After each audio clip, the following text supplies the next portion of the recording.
fix this. Alright, hold on. Let me fix it. Let me fix it. What about now? Do I sound better now?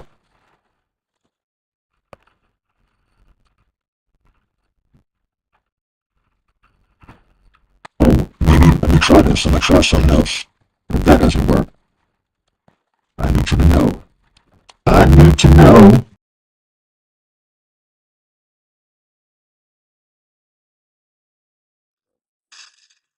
Oh, gotta go to Discord now. Yup, switch. The new output does mean Yeti stereo microphone. Yes, yes, yes. All right, what about now? Can you guys hear me? Do I sound better now? I sound bad? All right. Oh, I'm good now.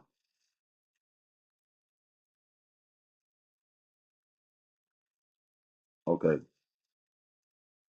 If I'm good, just somebody just type good.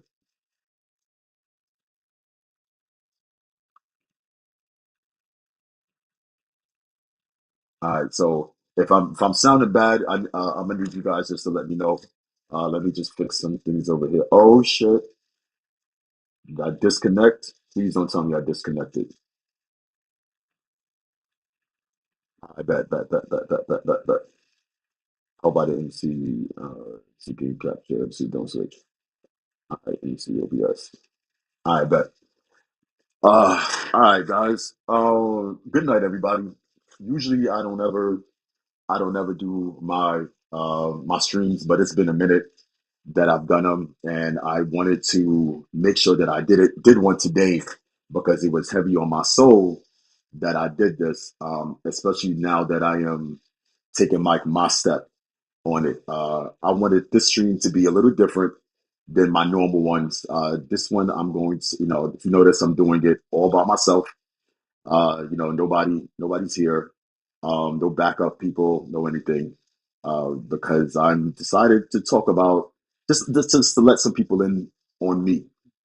Um, because I found myself in a very, very dark place recently, and feeling like I didn't know where to go, or and feeling stuck. And I'm not sure if anybody's ever dealt with this, but having like um uh what do you mean, Hunter? See, no, you are doing it with me. You are doing it with me. But I still need to do this for in the beginning by myself. This part by myself, Hunter. I got you. I got you. Don't worry, brother. I got you. Yeah. So yeah, I'm like just so I found myself in a very dark place recently, and it was a place that I didn't like, and I needed to make some just to make some changes. And I was talking to my cousin earlier today, and he shed some light on some things. Shout out to my cousin Raheem. I love you so much. Oh, big cousin. I think my cousin Raheem is turning 60 in a couple of days. I believe so. Yeah, I think he turned 60. Shout out to Raheem Everett. Shout out to Imperial Everett. Yeah, happy 60th birthday, which is coming up. But he just shed some light on me, and it was great talking to him. He was just just talking about just the things like from our childhood that kind of like hover over us, and the things that we kind of like just that we never really talk about. And I was like recently in a relationship. I don't know what I'm in right now. I don't know if it's broken. I don't know if it's something that we're working on. I don't know. It's just a lot going on. But even in my last relationship, I realized that, every time something goes wrong, or I feel like somebody hurts me in a relationship, my immediate thing is anger. And I'm trying to figure out, why am I so fucked? Like, why do I go there? And it's like, so I know my father was like a really like violent person, like, growing up, he was abusive, to basically all of the women that he's ever dated. And my father's, he's fought and probably everybody in the neighborhood in East New York. And I don't know if that's something that I've kind of recognized from like from being like a child, to like just feeling like this is how I deal with my like my issues. But I think that's one thing that my mother didn't, like didn't teach me. My mother taught me like a hell of a lot, and she's a great mom. But I don't think she taught me how to deal with it. I know she used to tell me, Alan, you got to stop being so angry and stop wearing your emotions on your like on your sleeve. But she just never taught me how to deal with it. Because everything with me is always just violence, immediate violence. Like anybody who knows me knows that I go for the violence because that's what I know. And so now I decided, I didn't want that to be with the partner that I'm with right now. I want it to be different, and we're taking a break, and just for each other, so we can better each other, but ourselves, and then we can be better for each other. But he took the big step and decided to go into therapy, and I thank him for that because it made me want to go. But I wanted, doing it for me because there's some things that I need to find out, like just like about myself, and also it was it's something I needed because I find myself in these very dark, depressed like ways, and even recently like suicide has came up like within like the last month, and if anybody that knows me knows I love life. If I'm broke, not broke, whatever the case is, I love life. So for me to be in that dark place, it's like, okay, you know what? I don't want ever want to be selfish and do that to my mother. She doesn't deserve that. I don't deserve that. And, the people that love me don't deserve that. And it's a hard conversation, but it's a conversation that I need to have because it's just sometimes you feel like you don't have anybody to talk to, like who kind of just understands, and you just want people to just understand you, and you feel like nobody either takes the time out or is really trying to understand you. And I know it's like things could be a little difficult. Like I know I'm difficult. Like I'm difficult. I'm short fused, but I'm like a sweetheart. If anybody that knows me, I'm a sweetheart. I'm a fucking asshole, but I'm a sweetheart. And when I love hard. I love my friends. I love hard. When I love anybody that I'm dating. Like I ride for mine. And so like okay, just a quick thing. So like right now, so like my lover, like we decided to kind of take a break. It's just some things going on, but he took a break for his mental health, and I had to wrap my mind around it, and I couldn't at first, and but it left me in a dark place of feeling like damn, like like how can you just shit on me like that. But then after taking a step back, I had to kind of realize wasn't he was strong enough to kind of be like I needed some help, and and that's what I needed. Like I needed help, and I just wanted people to know, like, if you need help, go get the shit. Oh, thank you, body, thank you. It's not even that I try. Like I really am. If people get to know me like I am, it's just that it takes a lot for me to open that part of myself up to you because I feel like people take advantage of it, and they kind of like they just say like, oh, you know what, he's just gonna be nice. Like when people break through that exterior, they feel like, what, let me just treat him like shit. And they don't feel like they have to do that work. And this, like I said, this is not about my friends, and I feel like this is what like a lot of my friends didn't do. I feel like they did it, and some of it was my part too. Um, but like people don't really do the work, and people don't understand. Like a lot of times it's bigger than just saying, hey, you know what, let's go out, or hey, sometimes it's just to ask your friends, like, are you okay? And I had to tell that to my sister, because we talk about her a lot, but I was like to let her know, like, you just didn't ask me, was I okay? Because I wasn't. And it's just taken a lot. Like I decided to even because everybody knows I've been to prison before, and when I was in prison, I got on like mental health medication, and it really balanced me out. It was great. I was afraid of it at first because I thought that it was going to make me different, but what it did was make me better.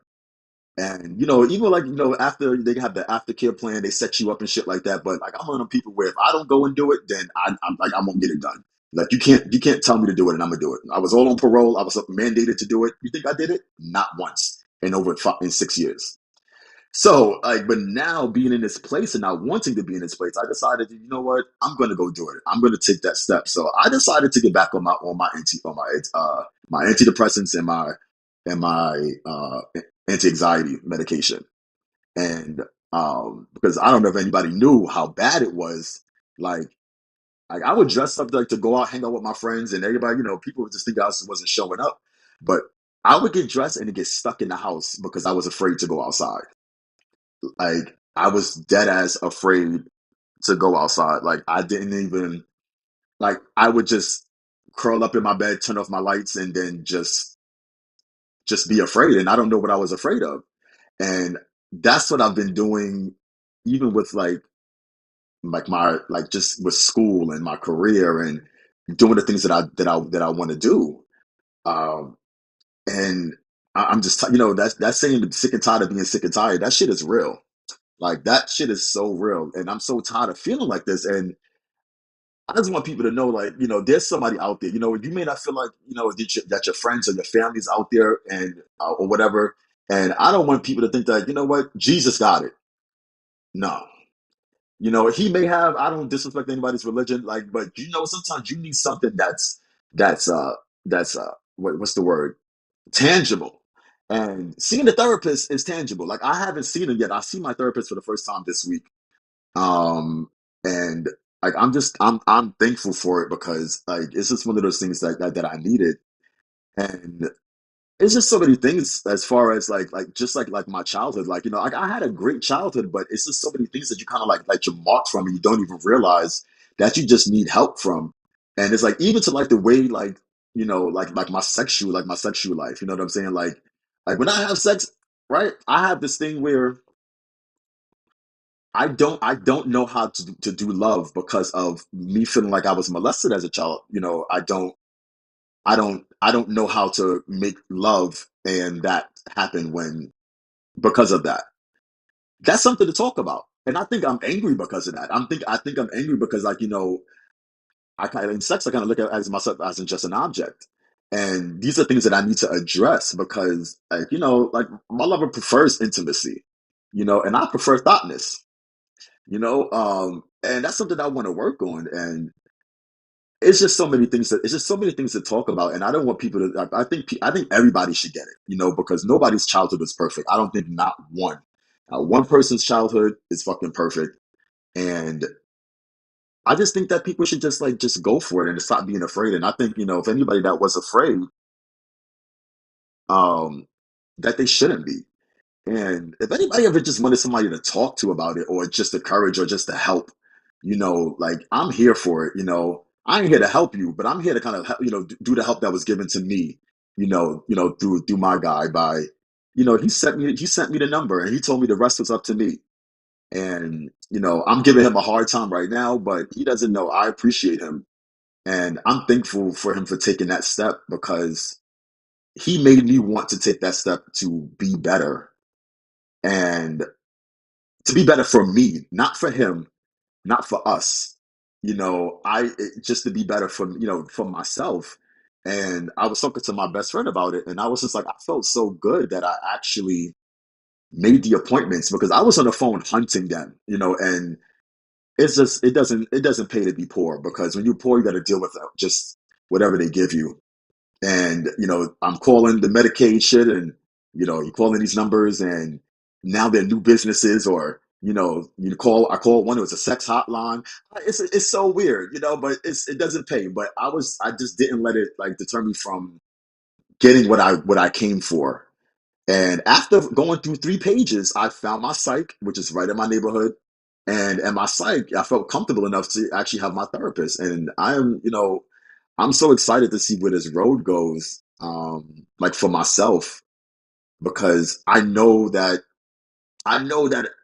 I'm great, period, regardless of what I do in my life. I know that much I know. But I want to show, like, I want to show myself. I want to show something tangible for myself, to sit there and say, you know what, you didn't give up, like, no matter fucking what.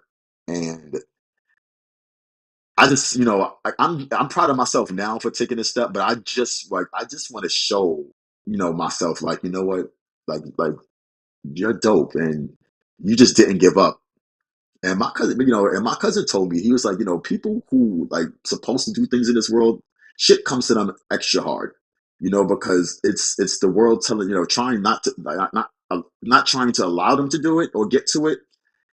So it's like we have to work extra hard, and that's what I plan on doing. So it was great talking to you, cousin, and I appreciate having that conversation with you today. And boyfriend, non-boyfriend, I appreciate you too, because you know you doing that, and these 2 months that this whole shit.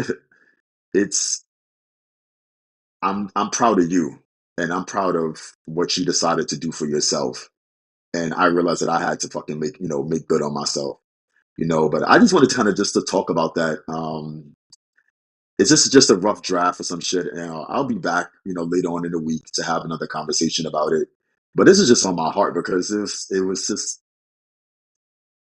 I don't know. I want people to kind of just go for it, because if anybody's feeling the way I was feeling, suicidal, it's selfish, and I love me, and I have too many people that love me, to go out like a sucker, and I'm still here and I'm still pushing, and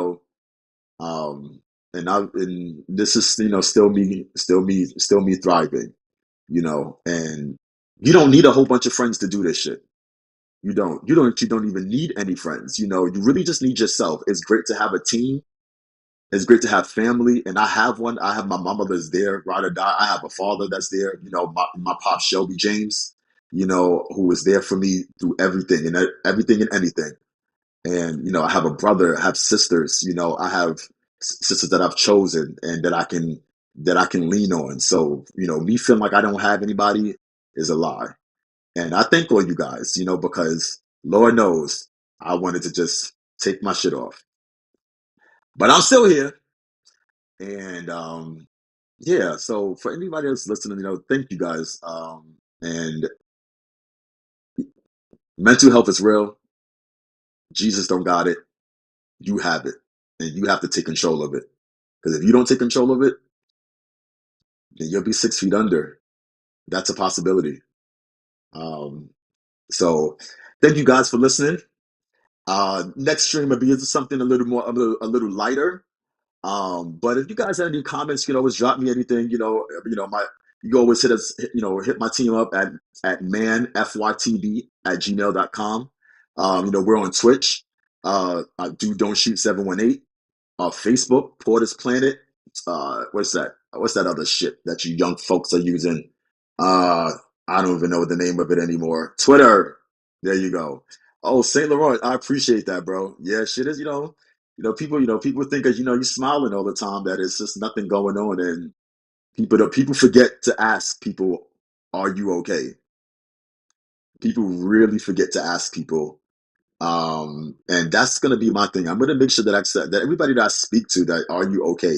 Even before I curse them out, like before I call them a cunt, a cunt of a bitch. I'm gonna say, "Are you okay, cunt of a bitch?" Like I feel like that'd be great. That'd be great. Um, Honcho, yeah, I know I'm supposed to have you in here, but this one I think I needed to just have for me. The next one I wanted to be more organized. This is just to me, just talking and just feeling like I needed to talk to somebody.